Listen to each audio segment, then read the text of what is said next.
भारत माता की সকলোৱে সহযোগ কৰক আন্তৰিকতাৰে আৰু আপোনালোকে তেজস্বী একগৰাকী যুৱক যুৱতী দেশৰ ভৱিষ্যত আৰু আপোনালোকক লৈ বৰ্তমান মাননীয় প্ৰধানমন্ত্ৰী নৰেন্দ্ৰ মোদী ডাঙৰীয়াই বহু অভিলাষী প্ৰকল্প আঁচনি হাতত লৈছে আৰু যাৰ ফলত দেশ শক্তিশালী হৈছে।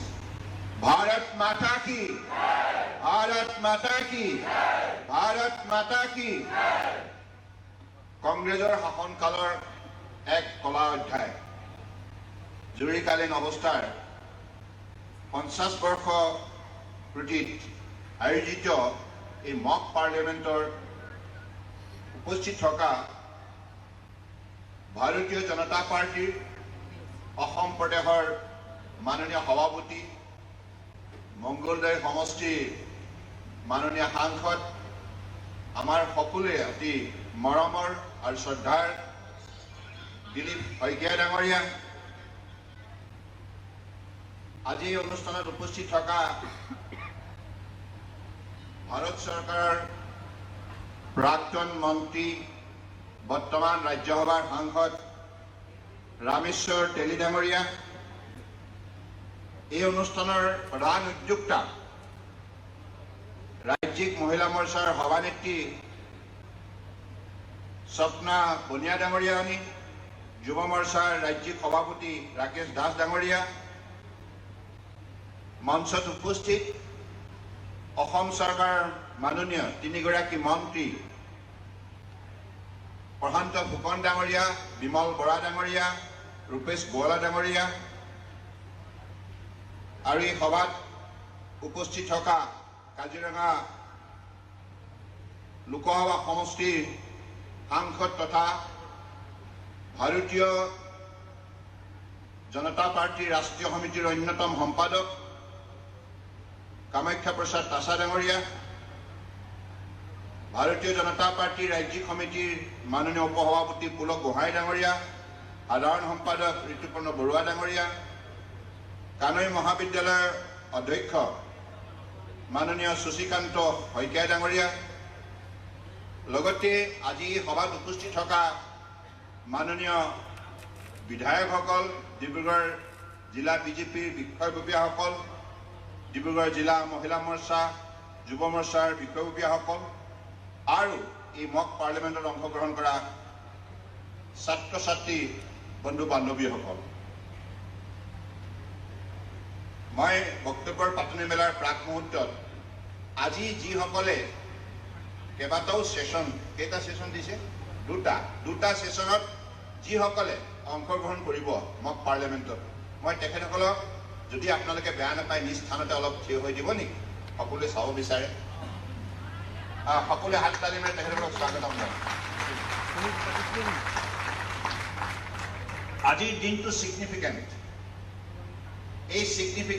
এই দিনটোৰ তাৎপৰ্য আপোনালোকে আজি প্ৰতিফলন ঘটাব আপোনালোকৰ আন্তৰিক সহযোগিতাৰ আৰু আপোনালোকৰ বক্তব্যৰ যোগেদি, চিন্তাধাৰাৰ যোগেদি, যে কংগ্ৰেছ দলটোৱে, আপোনালোকে বহক, ধন্যবাদ, কংগ্ৰেছ দলটোৱে আজিৰ পৰা 50 বছৰ আগতে কেনেধৰণে ভাৰতবৰ্ষৰ ইমান কষ্ট স্বীকাৰ কৰি লক্ষ লক্ষ জনতাই ইংৰাজৰ বিৰুদ্ধে প্ৰতিবাদ সাব্যস্ত কৰি কাৰাবাস খাটি শাৰীৰিক আৰু মানসিকভাৱে নিৰ্যাতন ভোগ কৰি স্বাধীনতা লাভ কৰিছে আৰু সেই স্বাধীনতাৰ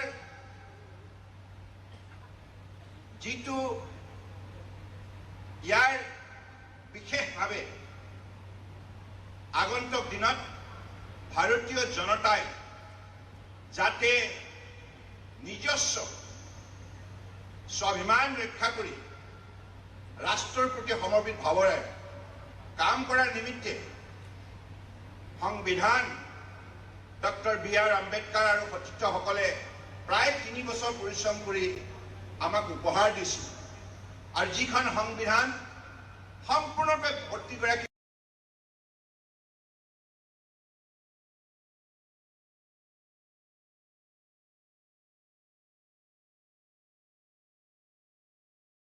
ভাৰতীয় মনৰ কথা আশা আকাংক্ষা জীৱনৰ আজি আমি সকলোৱে একেমুখে স্বীকাৰ কৰিবই লাগিব আজি ভাৰতবৰ্ষ যদি বিশ্বশ্ৰেষ্ঠ অন্যতম ৰাষ্ট্ৰ হিচাপে নিজৰ পৰিচয় বুটলিবলৈ সক্ষম হৈছে ইয়াৰ অন্তৰালত আছে ভাৰত সংবিধান ইমান এখন পবিত্ৰ সংবিধান সকলোৱে ইয়াক এখন জীৱনৰ আটাইতকৈ আদৰ্শ গ্ৰন্থ হিচাপে মনে প্ৰাণে শ্ৰদ্ধা সহকাৰে গ্ৰহণ কৰে গতিকে সেইখন সংবিধানকেই ক্ষমতাৰ লালসাত ইন্দিৰা গান্ধী পৰিয়াল নিঃশংসভাৱে হত্যা কৰাৰ যিটো পদক্ষেপ গ্ৰহণ কৰিছিল ইয়াৰ বিৰুদ্ধে পুনৰবাৰ লক্ষ লক্ষজনে প্ৰতিবাদ সাব্যস্ত কৰি পুনৰ আম্বেদকাৰ ডাঙৰীয়াই উপহাৰ দিয়া সেইখন সংবিধানক তেখেতসকলে ৰক্ষা কৰিলে আৰু যাৰ ফলশ্ৰুতিত আজি আমি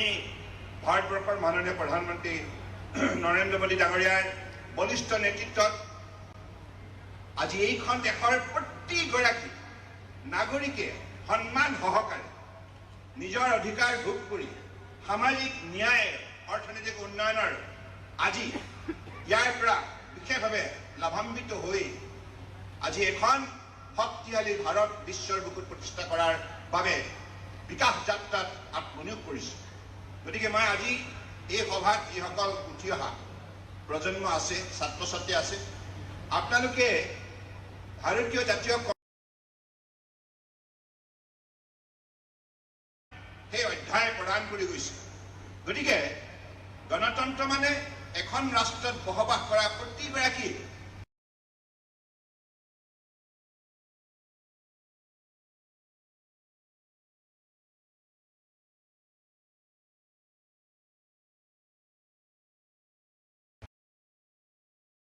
আৰু ইয়াৰ পৰাই আজি আমি সকলোৱে আজি এইখন সভাত যে আমি ঐক্যবদ্ধ হৈছোঁ এইখন সভাত আমি গণতান্ত্ৰিক চিন্তাধাৰাৰ যোগেদি আমি ঐক্যবদ্ধ হৈছোঁ আজি আপোনালোকে চাওক যে দিলীপ শইকীয়া ডাঙৰীয়াই আজি সুন্দৰভাৱে তথ্য সহকাৰে গোটেই কথাখিনি দাঙি ধৰিলে মই এইবিলাক পুনৰাবৃত্তি কৰিব বিচৰা নাই কেৱল এটাই কথা যে আজি এখন ৰাষ্ট্ৰত যেতিয়া জনসাধাৰণক সুযোগ দিয়া যায় জনসাধাৰণক এই ৰাষ্ট্ৰীয় চেতনাৰে কাম কৰাৰ পৰিৱেশ দিয়া যায় প্ৰতিটো জাতি জনগোষ্ঠীক নিজৰ স্বাভিমান লৈ এই ৰাষ্ট্ৰ নিৰ্মাণ কামত আত্মনিয়োগ কৰাৰ সুযোগ দিয়া যায় তেতিয়া ৰাষ্ট্ৰ স্বাভাৱিকতে শক্তিশালী হয় আজি মাননীয় প্ৰধানমন্ত্ৰী ডাঙৰীয়াই যিবিলাক নীতি হাতত ল'লে প্ৰতিটো নীতি যদি আপোনালোকে গভীৰভাৱে অধ্যয়ন কৰে গৱেষণা কৰে তেতিয়া দেখিব প্ৰতিটো নীতিত গণতান্ত্ৰিক চেতনা শক্তি বিৰাজমান গণতান্ত্ৰিক আদৰ্শ বিৰাজমান গণতান্ত্ৰিক অনুভূতি বিৰাজমান অৰ্থাৎ মানৱীয় দৃষ্টিভংগীৰে যি ব্যৱস্থা প্ৰস্তুত হয় সেয়ে হৈছে গণতন্ত্ৰ য'ত মানৱতা থাকে য'ত শিষ্টাচাৰ থাকে য'ত আন্তৰিকতা থাকে য'ত ভাতৃত্ববোধ থাকে য'ত একতাৰ চিন্তাধাৰা বিৰাজমান হয় সেয়ে হৈছে গণতন্ত্ৰ গতিকে ইমান সুন্দৰ এটা ব্যৱস্থা ভাৰতীয় আজি জাতীয় কংগ্ৰেছে ইন্দিৰা গান্ধীৰ সেই সময়ত প্ৰধানমন্ত্ৰী যেনেধৰণে নিজৰ মানে লজ্জা ঢাকিবৰ কাৰণে অৰ্থাৎ এলাহাবাদ হাইকোৰ্টে যিটো ৰায় দিলে সেই ৰায় দিয়াৰ পাছত বিশ্বৰ বুকুত এই কথাটো বিতংভাৱে আলোচনা হ'ল যে ৭১ চনৰ গোটেই নিৰ্বাচনটোত ইন্দিৰা গান্ধী যদি জয়যুক্ত হৈছিল অবৈধভাৱে হৈছিল ৰেগিং কৰিছিল ৰেগিং শব্দটো তাত লিপিবদ্ধ আছে অৰ্থাৎ সেই সময়তে দেশবাসীৰ ওচৰত মুখ উলিয়াব নোৱাৰা হ'ল আৰু নিজৰ সেই অৱস্থাটো ঢাকিবৰ বাবে দেশবাসীৰ ওপৰত এটা অনাহকত অভিযোগ তেখেতে দাঙি ধৰিলে বা অভিযোগ দাখিল কৰিলে সেই অভিযোগটোৱে ইণ্টাৰনেল ডিষ্টাৰ্বেঞ্চ কোনে ইণ্টাৰনেল ডিষ্টাৰ্বেঞ্চ কৰিছিল কোনো কৰা নাছিল সেইটো ইণ্টাৰনেল ডিষ্টাৰ্বেঞ্চ হ'ব নোৱাৰে যেতিয়া কোৰ্টে যেতিয়া আদালতে যেতিয়া ৰায় দিলে যে অবৈধভাৱে ইন্দিৰা গান্ধীয়ে ক্ষমতা দখল কৰিছিল আৰু তেতিয়া দেশবাসীয়ে গণতন্ত্ৰক যিসকলে ভাল পায় গণতান্ত্ৰিক চিন্তা চৰ্চা কৰা ব্যক্তিসকলে সকলোৱে একেমুখে ক'লে তেতিয়াহ'লে আপুনি পদত্যাগ কৰিব লাগিব you must resign you have no' right to continue in power সেই সময়ত কোনো ধৰণৰ তেখেতসকলৰ হাতত যুক্তি নাছিল আৰু সেই সময়তে এককভাৱে দিলীপ শইকীয়া ডাঙৰীয়া কোৱাৰ দৰে এমাৰ্জেঞ্চি ঘোষণা কৰিলে আৰু বিভিন্ন গৰাকীৰ প্ৰতিবাদী কণ্ঠ ৰোধ কৰাৰ বাবে সেইসকলক বলপূৰ্বকভাৱে জেললৈ প্ৰেৰণ কৰিলে আৰু এনেধৰণে সমগ্ৰ ভাৰতবৰ্ষতে এটা অৰাজকতা সৃষ্টি কংগ্ৰেছে কৌশলগতভাৱে গঢ় দিলে। কিন্তু ভাৰতবৰ্ষৰ জনতা সদায় গণতান্ত্ৰিক ব্যৱস্থাৰ প্ৰতি আগ্ৰহী হোৱাৰ বাবে তেখেতসকলে ঐক্যবদ্ধ হ'ল। যিমানেই চেষ্টা নকৰক কিয় তেখেতসকলে সংবিধানত বহুতখিনি সংশোধন কৰাৰ পাছতো আনকি এই আৰু যিসকলে ঐক্য হৈ আছে তেখেতসকলক এই সন্দৰ্ভত সম্যক জ্ঞান দিয়াৰ উদ্দেশ্যে আপোনালোকে আগন্তুক দিনত কি দায়িত্ব পালন কৰিব। কাৰণ কংগ্ৰেছক প্ৰতিটো সময়তে এই কথাষাৰ মনত পেলাই দিবলৈ আজি কংগ্ৰেছৰ নেতাবিলাকে সমগ্ৰ ভাৰতবৰ্ষতে পদযাত্ৰা ইত্যাদি ইত্যাদি কৰি পেলাই মানুহক আভুৱা ভৰাবৰ বাবে যিবিলাক হাতত তেখেতসকলে কাৰ্যসূচী লৈছে এই কাৰ্যসূচীৰ বলিষ্ঠ প্ৰত্যুত্তৰ এইটোৱে যে তোমালোকে প্ৰথমতে কোৱা কিয় তোমালোকে ভাৰতবৰ্ষৰ জনতাই ইমান কষ্ট কৰি যি স্বাধীনতা বুটলিছিল, যি স্বাধীনতা লাভ কৰিছিল, সেই স্বাধীনতা হত্যা কৰিবৰ কাৰণে তোমালোকে কিয় জৰুৰীকালীন অৱস্থা ঘোষণা কৰিছিল। গতিকে মই ভাবোঁ যে আজি এইখন সভাত নিশ্চিতভাৱে উঠি অহা প্ৰজন্মই এই কথাবিলাক বিশেষভাৱে গুৰুত্ব প্ৰদান কৰিব। মই কেইটামান কথা আপোনালোকক বিশেষভাৱে আহ্বান জনাওঁ যে why we should denounce Congress.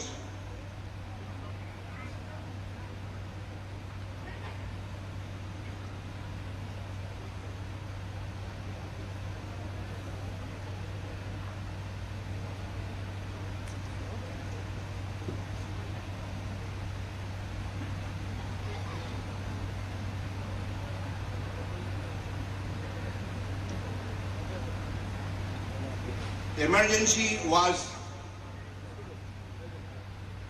declared to save one individual, not the nation. I repeat, emergency was declared to save one individual, not the nation. The real reason for the emergency was not national security. তেখেতসকলে যিটো internal disturbance বুলি কৈছে ইয়াৰ প্ৰত্যুত্তৰ the real reason for the emergency was not national security. It was because the Allahabad High Court convicted Indira Gandhi of electoral malpractices. Instead of resigning, she retained took power by suspending democracy. The country was punished for her crime. তাই সেই অপৰাধটোৰ কাৰণে গোটেই ৰাষ্ট্ৰখনে ভুগিব লগা হ'ল, ৰাষ্ট্ৰৰ জনতাই ভুক্তভোগী হ'ল। গতিকে এইটো এটা প্ৰথম কাৰণ। দ্বিতীয়টো কাৰণ, constitution was টুইষ্টেড overnight through article 352. Emergency was declared using vague claim of internal disturbance. No war, no riot, just a political crisis. That political crisis in the camp of Congress, particularly in the career of then Prime Minister Srimati Indira Gandhi. And the cabinet was not even consulted properly. It was a complete hijack of the constitution.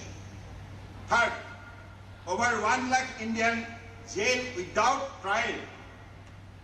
Opposition leaders like Jaiprakash Narayan, Atul Bihari Vajpayee, L.K. Advani, George Fernandez, and even social workers and journalists were jailed. Even students were picked up from universities. No charges, no trial. Assamese students too were not spared. অৰ্থাৎ সাধাৰণতে কোনোবা এগৰাকী ব্যক্তিক যেতিয়া কায়ত্ব কৰা হয় সেইগৰাকী ব্যক্তিক তেওঁৰ নিজৰ ডিফেন্সৰ কাৰণে কোৰ্ট অফ ল সুপ্ৰিম কোৰ্টেও সেই সময়ত যেতিয়া ইন্দিৰা গান্ধীৰ সেই বলপূৰ্বক শাসন ব্যৱস্থাত সেই সময়ত সেৱা মানিছিল সেই সময়ত এগৰাকী যাৰ যে প্ৰতিবাদ সাব্যস্ত কৰিছিল জাষ্টিছ খান্না কিন্তু পৰৱৰ্তী সময়ত সেইজন জাজ সিনিয়ৰ মোষ্ট হোৱাৰ পাছতো চিফ জাষ্টিছ হিচাপে তেখেতক নিযুক্তি নিদিলে কংগ্ৰেছ।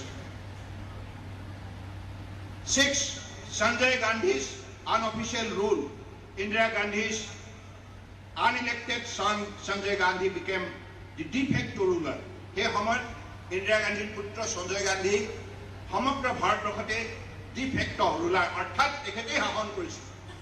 পৰিয়ালৰ ইমান বেছি প্ৰভাৱ গোটেই শাসন ব্যৱস্থাত তেখেতসকলে বিস্তাৰ কৰিছিল, যাৰ ফলশ্ৰুতিত গোটেই শাসন ব্যৱস্থা সম্পূৰ্ণৰূপে এটা পৰিয়ালৰ নিয়ন্ত্ৰণত পৰিচালিত হৈছিল। He ordered forced sterilization, slum demolition, and issued policies without holding any official post. Ministers obeyed him like he was an emperor. অৰ্থাৎ